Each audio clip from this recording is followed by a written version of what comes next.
It's the news at 10 and we're live in Abuja on NTA News24. I'm Comfort Amodu. Good to have you join us. Let's begin with the headlines. President Tinubu signs instruments of clemency granting pardons to specific individuals.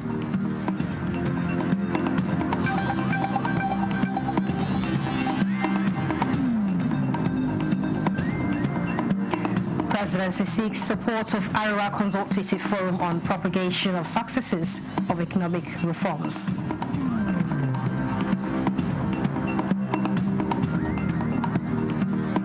House of Representatives gives executive go-ahead to implement external borrowing to meet financial commitments for 2025 budget.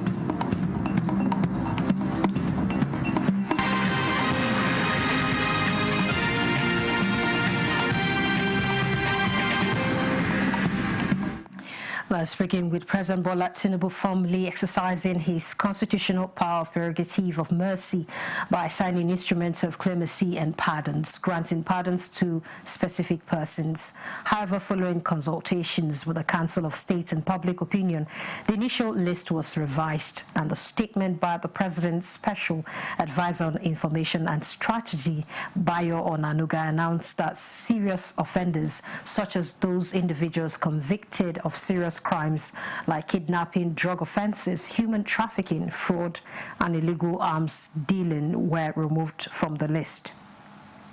Bayo Onanuga explained that the government cited the seriousness of the crimes, security implications, sensitivity to victims and society, and the need to support law enforcement agencies as reasons for the stricter list. He said the president has moved the Secretariat for the Prerogative of Mercy to the Federal Ministry of Justice and directed Attorney General to issue new guidelines.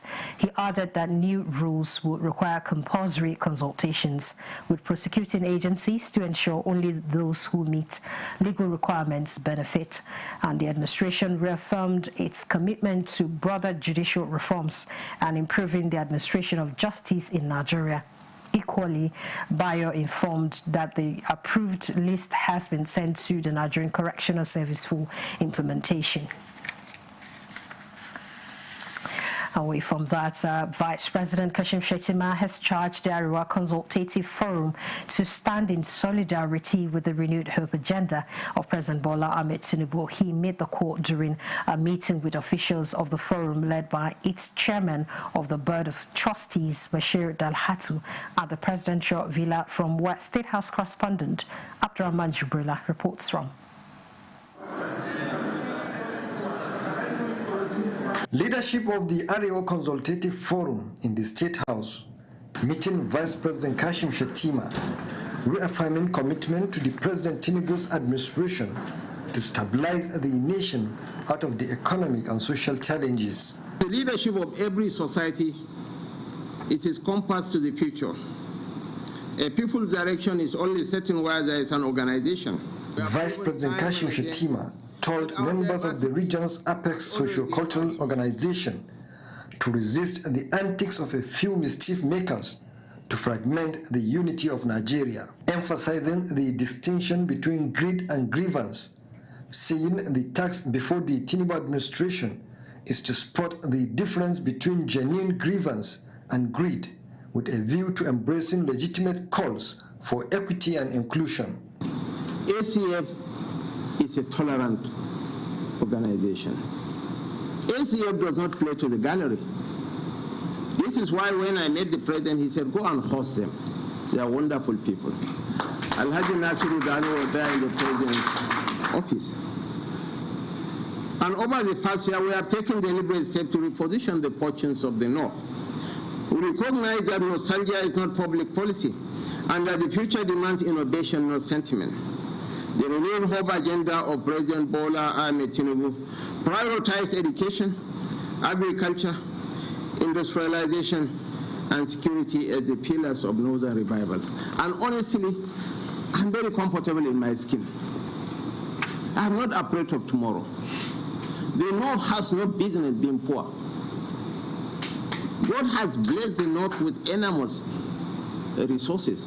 Dispelling claims of ethnic and religious divisions, Vice President Kashim Shettima stated that every group, faith and tribe has a voice in national issues under the Tinubu administration, and no group will be marginalized. As Northerners, the Vice President is our number one ambassador.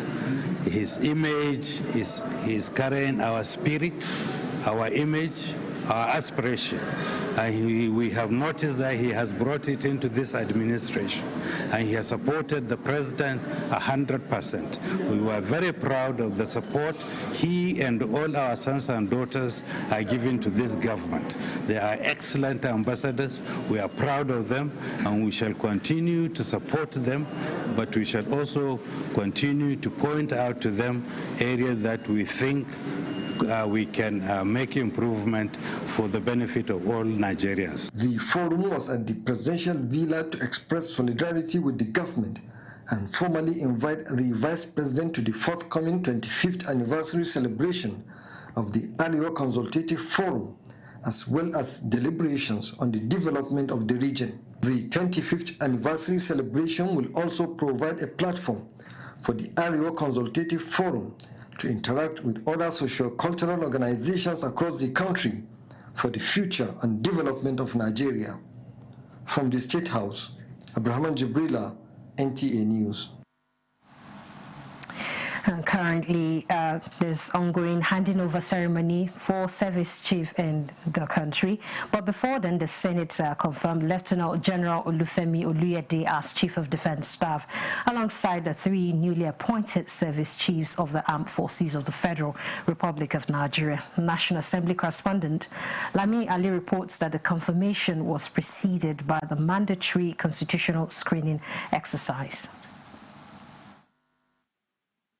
The nomination of Lieutenant General Olufemi Oluyede as Chief of Defense Staff is hereby confirmed for the Armed Forces of the Federal Republic of Nigeria. That was the climax of the more than 6 hours of confirmation screening of the defense and service chiefs. The scrutiny was to assess their preparedness and competence to lead the defense team in tackling the myriads of security challenges in parts of Nigeria. The CDS Lieutenant General Olufemi Oluyede led in taking the podium. It's incumbent on the country to develop its own capacity to produce the required equipment to prosecute wars and checkmate challenges facing all of us. Thereafter, the service chiefs took turns to introduce themselves and answer questions from lawmakers. Do a lot to take Nigeria out of the security challenges that we are facing today. What immediate action do you intend to take in addressing acts of terrorism, insurgency, and banditry? What will you do to ensure that these leakages that we still experience in oil buckling of our oil wells? What are the measures do you intend to put in place to curb the sea piracy and maritime crimes? Vice Marshal, where are our Tucanos? Air Force should find a synergy with the Navy. We tend to dominate all terrains, ranging from mountain ranges. With our improved training of Special Forces insertions out at sea, we are able to block the usage of large oil tankers, which hitherto were usually anchored at high sea, and fuel them with the stolen cargo. So we'll do more fighting smartly, because some of the things some of these Super Tucanos can do, those drones can do them with less danger to your personnel. The military of this country will be better than before. Listening to them, I'm highly convinced. They all pledged to consolidate on the progress made in the fight against insecurity with technology-based strategy to protect Nigerians and the country's sovereignty. After the confirmation of the appointees, Senate gave its nod to federal government's loan request to enable provision of funds to bridge budget deficit and for infrastructure projects. Senator Benson Agadaga, representing Bayelsa East, today increased the number of APC lawmakers in the Senate as he defected from the PDP. From the National Assembly, Lami Ali, NTA News. The House of Representatives has given the executive arm of government the green light for Nigeria to implement external borrowing to the tune of $2.85 billion from international sources to meet federal government's financial commitment for the 2025 budget. National Assembly correspondent Mitairi Ikwen brings us details of these and other House resolutions. The House, sitting at the Committee on Supply, endorsed the report of its Committee on AIDS, Loans and Debt Management to approve external borrowing by the federal government to finance key fiscal obligations. The approval covers $1.2 billion to partly finance the 2025 budget deficit of 9.2 trillion naira. It also includes $1.1 billion to refinance existing Eurobonds maturing next month and a separate Sukuk loan of $500 million for infrastructure projects. Several bills scaled second reading, including a constitution alteration bill seeking recognition of local government areas and area councils as constituent units of the Federation. And in particular, sir, to affirm and protect the autonomy of local governments and the area councils. A bill for an act to establish the Nigerian Recycling Regulatory Agency and for related matters, HB 2398. Bill seeking to establish the Federal College of Orthopedic Technology and Therapy, Rome Precom, Port Harcourt, River State. Away from plenary, a mild drama occurred when officials of the Joint Admissions and Matriculation Board walked out on members of the House Committee on Basic Education and Examination Bodies during a sitting to look into JAMB's budget performance and remittances for 2023 and 2024. A director who represented the JAMB registrar insisted on holding the session without the presence of the media, a request denied by the panel. Very unfortunate. While we are just on introduction. If the National Assembly has requested that JAMB should furnish us with certain details of the income and expenditure, including whatever sources of revenue that they have gotten, and they chose to walk out on the National Assembly, then whatever gaze is open to Nigerians. We have heard of instances where is it snake or something swallowed money. The House Committee on Basic Education and Examination Bodies has asked the JAMB registrar, Professor Ishaq Oloyede, to appear personally before the committee on Tuesday next week with all requested documents and information. From the National Assembly, Mitairi Ikwen, NTA News. Well, there are renewed efforts to invest in the future of students in the country. Details in a moment.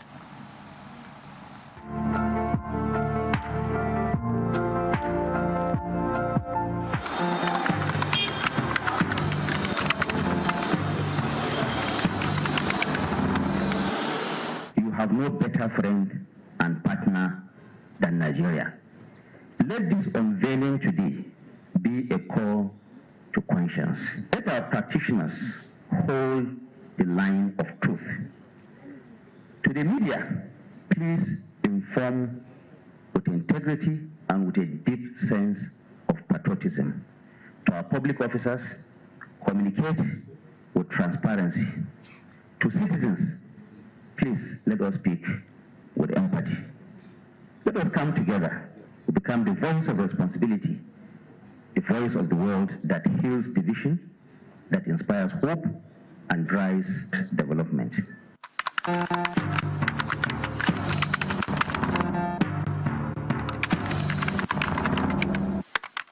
the National Productivity Order of Merit Award goes to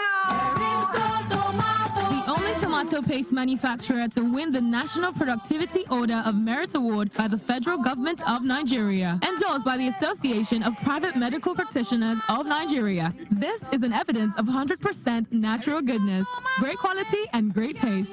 So eat healthy to live longer. Use Arisco tomato paste and products. 100% natural tomato. Now one day, better food now correct. Buy now and enjoy up to 20% discount.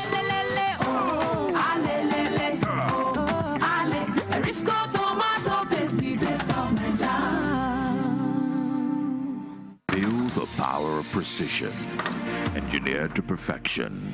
Every component is crafted with care, and each design is meticulously tested.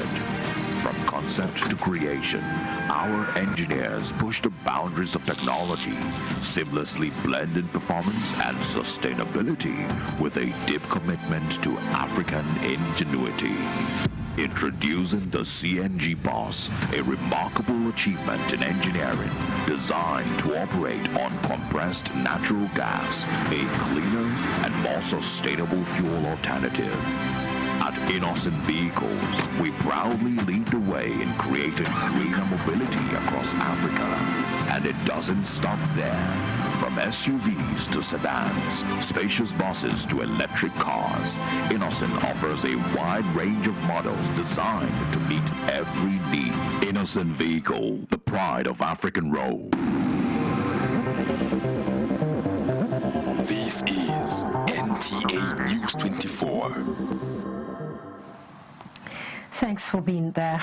Now, there remains a special bond between formal education and sports. Hence, there's a need for extracurricular engagement for children, particularly in primary and secondary schools. Understanding the importance of this, Page Schools invested in the future of its students by commissioning a modern sports complex for the purpose of training and nurturing world champions. Details with Daniel Aderi.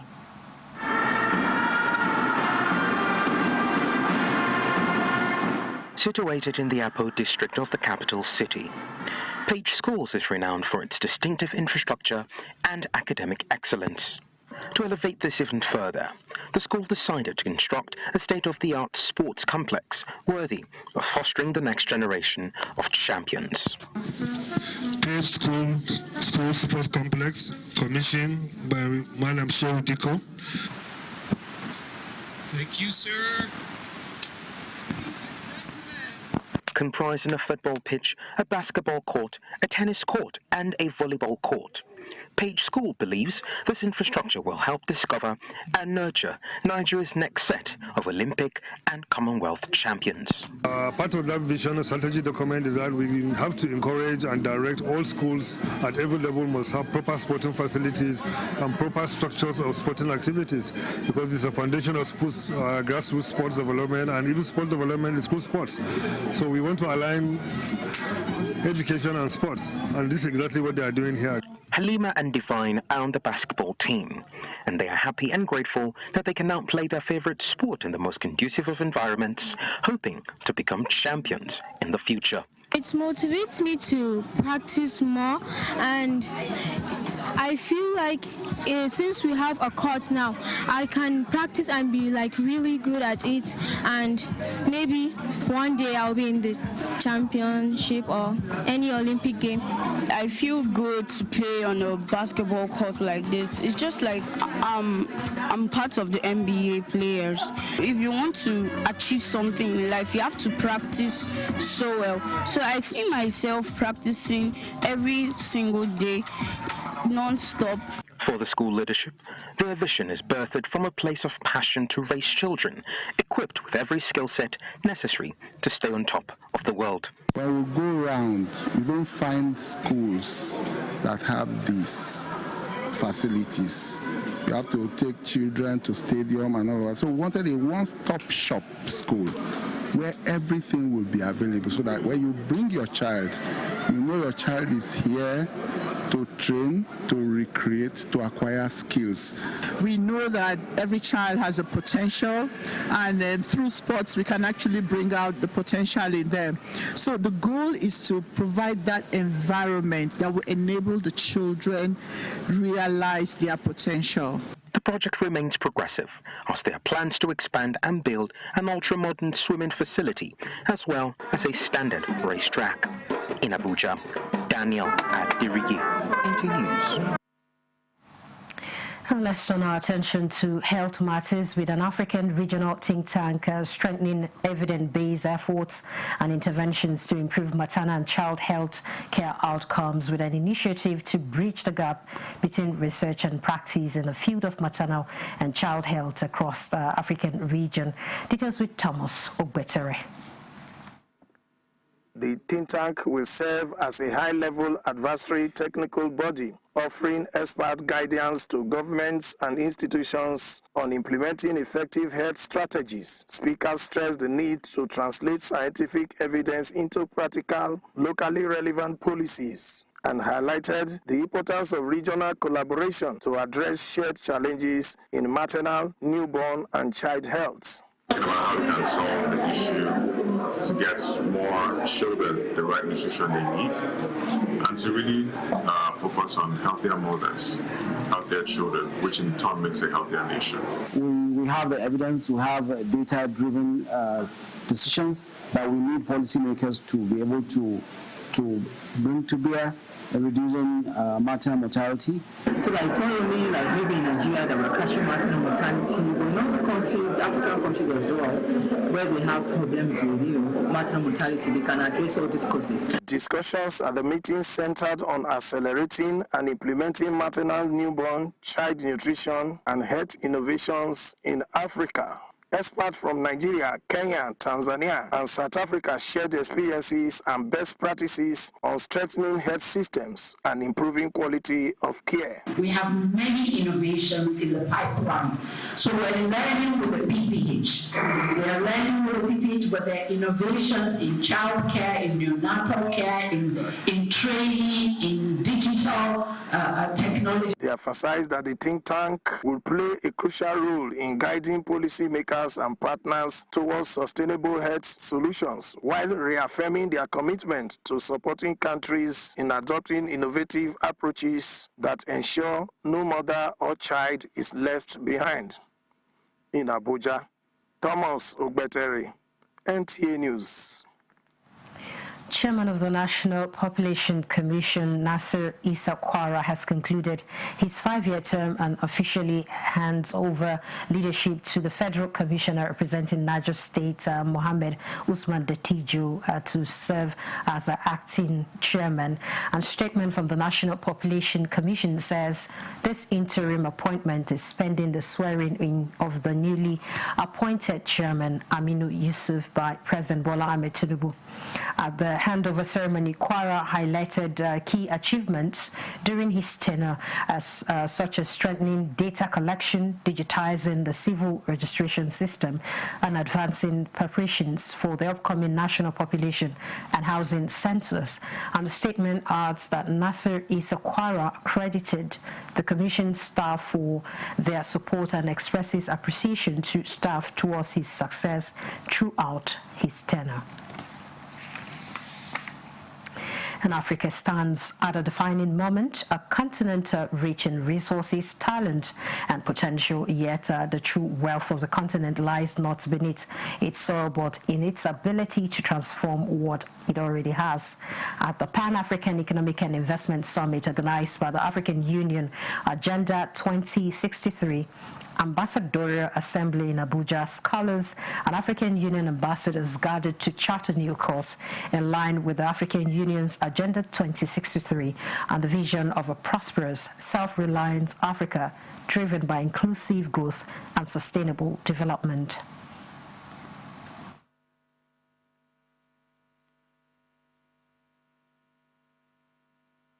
We must first accept that Africa is our Africa.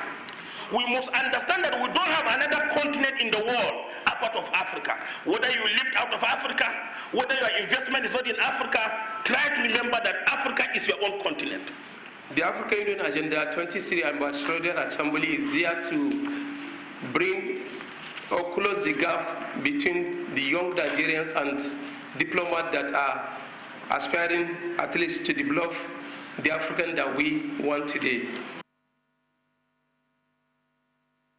That the continent's high poverty and unemployment rates stem largely from its overdependence on raw exports. They argued that value addition, processing Africa's vast natural resources locally, is key to unlocking prosperity, creating millions of jobs, and empowering the next generation of African innovators and entrepreneurs. This summit is more than just a ceremony or gathering ceremony. It is a statement of resolve, a continental awakening that affirms Africa's readiness to take ownership of its destiny, reposition itself as a global powerhouse of innovation, enterprise, and opportunity. Agenda 2023 means to the ordinary Nigerian or the average African man and woman sitting in the marketplace. It means jobs. It means better roads. It means stable electricity. It means that a farmer in Benue or a trader in Accra can sell their goods to customers in Kenya. And the increasing conversation on Nigerians' ongoing tax reforms on the front burner, with stakeholders converging in Abuja for the second edition of the Emerging Taxpayers Group tagged 2025 Tax Clinic, an initiative aimed at promoting trust, transparency, and voluntary compliance in the nation's tax system. It also supports government's vision of simplifying tax processes and ensuring that every taxpayer is carried along. In our new tax law, and to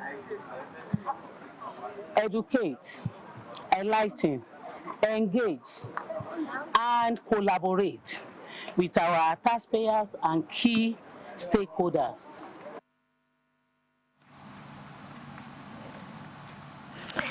Federal Ministry of Women Affairs, in collaboration with a non-governmental organization, is launching a financial literacy program initiative tagged Empower Her. And the empowerment program aims to build the financial capacity of over 250,000 women on board the program through training in financial, digital, and entrepreneurial skills.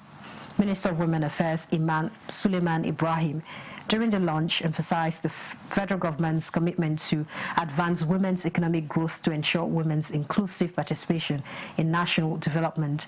And the Women's Minister said with Empower Her initiative, the President administration is laying the foundation for financially literate and economically empowered generation of Nigerian women who will transform families, communities, and the nation. The founder of the NGO, Kathleen, described the program as a national movement to ensure that women from both formal and informal sectors acquired knowledge and confidence to grow wealth, grow businesses, and shape their own destiny. And with that, we conclude the news at this time. And Comfort and Modu News Update will be back at 11.